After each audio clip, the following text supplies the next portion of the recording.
इस बीच की बड़ी खबर आपको बता दें, कांग्रेस विधायक मामन खान को जमानत मिल गई है। दोनों मामलों में मामन खान को जमानत मिली, रेगुलर जमानत। न्यू कोर्ट ने फैसला सुनाया तो मामन खान को राहत मिल गई है। आप जानते हैं पूरा दिन ही लोगों ने इंतजार किया इस खबर का कि मामन खान को जमानत मिलेगी, राहत मिलेगी या मुसीबत बढ़ेगी।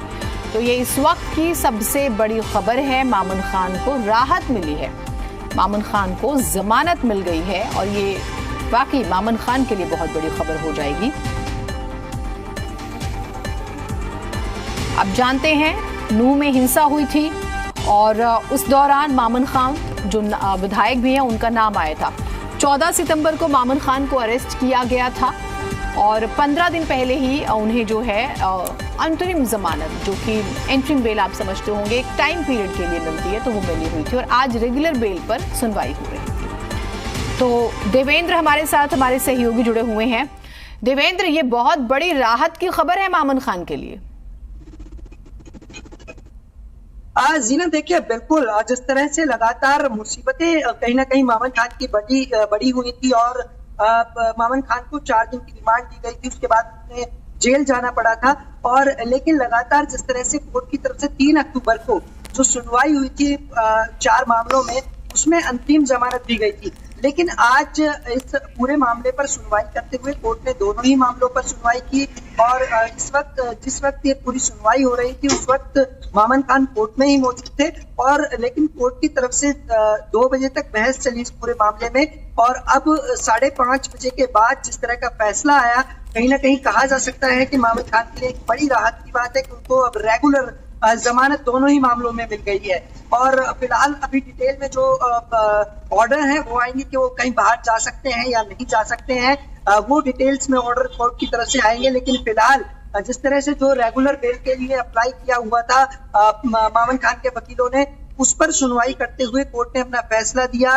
एडीजे अजय शर्मा की कोर्ट ने ये फैसला सुनाया है और अब मामन खान को पूरी तरह से कहा जा सकता है कि रेगुलर बेल कोर्ट की तरफ से मिल गई है। जी, बहुत बड़ी खबर है ये। आप रहिए, इस पर और बातचीत करेंगे। आप जानते हैं, दर्शकों को एक डिटेल में भी जानकारी दे दें। नगीना थाने में मामन खान के खिलाफ मुकदमा नंबर 137, 148, 149 और 150 के तहत पूछताछ भी हुई थी। गंभीर आरोप थे मामन खान पर और ये भी आरोप लगे थे कि घटना जो नूह में हिंसा हुई थी उसमें उनका बहुत बड़ा रोल था। लेकिन बहुत राहत रही, 2 मुकदमों में उनको जमानत पहले मिलती है, फिर उसके बाद 2 मामले और रह जाते हैं। ये बड़ा सियासी मुद्दा भी था देवेंद्र और यकीनन देखिए, आफ्ताब अहमद हमेशा से मामन खान के साथ खड़े रहे और कई बार उनके साथ नजर आए जब जब सुनवाई का जिक्र हुआ कानूनी प्रक्रियाओं में। बड़ी जीत के तौर पर जरूर दिखाया जाएगा। हो सकता है कुछ शर्तें हों, देश से बाहर ना जाएं, इस तरह की शर्त हो, लेकिन हमें इंतजार करना होगा। लेकिन एक बड़ा सियासी मुद्दा जरूर है ये। देखिए, बिल्कुल जिस तरह से 31 जुलाई के दिन जो घटना हुई, नूह हिंसा हुई, उसके बाद से लगातार न केवल ये बड़ी घटना थी बल्कि एक राजनीतिक बड़ा मुद्दा भी था, सुरक्षा को लेकर भी था और जो हिंसा हुई इस पूरे मामले को लेकर भी राजनीतिक तौर पर भी आरोप प्रत्यारोप का दौर था। और उसके बाद जिस तरह से जब टीमें गठित की गई, एसपी चेंज किए गए, डीसी चेंज किए गए और जांच के दायरे को और बढ़ाया गया, लगातार जिस तरह से गिरफ्तारी हुई और सैकड़ों की तादाद में आरोपियों की गिरफ्तारी हुई और उन गिरफ्तारियों के बाद एक गिरफ्तारी जो सबसे बड़ी गिरफ्तारी हुई थी वो थी मामन खान की। और उसी के बाद से कहीं ना कहीं कहा जा सकता था कि राजनीतिक और गर्माती चली गई हरियाणा की, जिसमें कांग्रेस की तरफ से बीजेपी पर निशाना साधा गया। तो बीजेपी की तरफ से कहा गया कि मामन खान किस तरह से इस पूरे मामले में आरोपी हैं, उन्होंने किस तरह से इस हिंसा को भड़काने में लोगों की मदद की है, किस तरह से इस हिंसा के पीछे उनका पूरा माइंड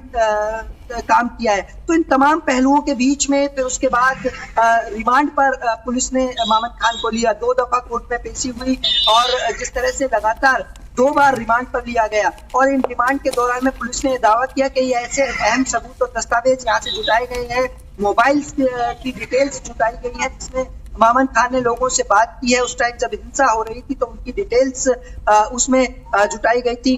लेकिन जो मामन खान के वकील थे उन्होंने जब पैरवी करते हुए कोर्ट में ये कहा कि जो दस्तावेज और सबूत पुलिस ने जुटाए हैं वो नाकाफी हैं इस बात को साबित करने के लिए कि मामन खान पर जो आरोप लगे हैं वो सिद्ध किए जा सके, तो उसके बाद से कहीं ना कहीं मामन खान के वकीलों की तरफ से इस पक्ष को लेते हुए चले वो, और आज जब पेशी हुई उस पेशी के दौरान जो बहस हुई उस बहस के दौरान यही आधार बनाया गया कि पुलिस ने जो रिपोर्ट दी है उसमें किसी तरह से साबित नहीं किया जा सकता कि जो मामन खान के ऊपर आरोप लगे हैं वो उसमें वो शामिल है, उस हिंसा में वो शामिल है। तो इस तरह की बहसबाजी आज काफी तीखी बहस हुई और उसके बाद कोर्ट की तरफ से जो फैसला हुआ वो मामन खान को राहत देता हुआ नजर आया।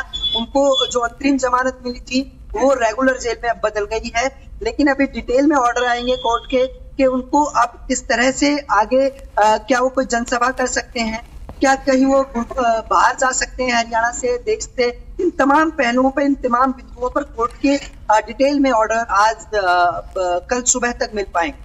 ठीक है देवेंद्र, बहुत शुक्रिया आपका तमाम जानकारियों के लिए। थोड़ा सा इंतजार करना होगा उस कॉपी का जिसमें ये स्पष्ट हो जाएगा कि जो बेल मिली है, रेगुलर बेल का जो हम जिक्र कर रहे हैं, वो किस आधार पर मिली है।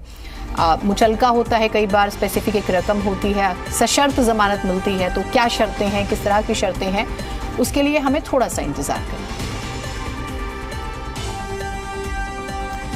तो ये बड़ी खबर और बड़ी राहत की खबर है मामन खान के लिए। दोनों मामलों में मामन खान को जमानत मिल गई है। देखिए, रेगुलर जमानत जो होती है वो किसी भी व्यक्ति के लिए बहुत महत्वपूर्ण है। आप दिल्ली का एक प्रकरण ले लीजिए जिसमें मनीष सिसोदिया जो हैं, पूर्व डिप्टी सीएम, वो जमानत के लिए एक लंबी कानूनी प्रक्रिया में उलझे हुए हैं और जमानत नहीं मिल पा रही। मामला सुप्रीम कोर्ट तक चला गया और यहाँ पर ये जमानत कितनी राहत लेके आई होगी मामन खान के लिए, आप अंदाजा नहीं लगा सकते।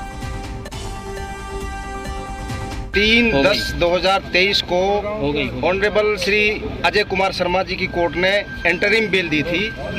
आज उस पर बहस हुई सुबह 11 बजे। दोनों पार्टीज को सुना गया, बल्कि सरकार की तरफ से बेल को अपोज करने के लिए हाई कोर्ट का double AG assistant advocate of general high court सरकार की तरफ से उसने प्लीड किया, और हमारी तरफ से, मामन जी की तरफ से, मैं था, ताहिर हुसैन रुपड़िया जी थे, मेहताब साहब थे, मुजीब साहब थे, इरशाद साहब थे और रमजान साहब थे, और हमारी बार के और मेंबर्स ने प्रेजेंट किया था। तो कोर्ट ने दोनों पार्टीज को सुन करके रिजर्व रख लिया था 5:30 बजे के लिए ऑर्डर।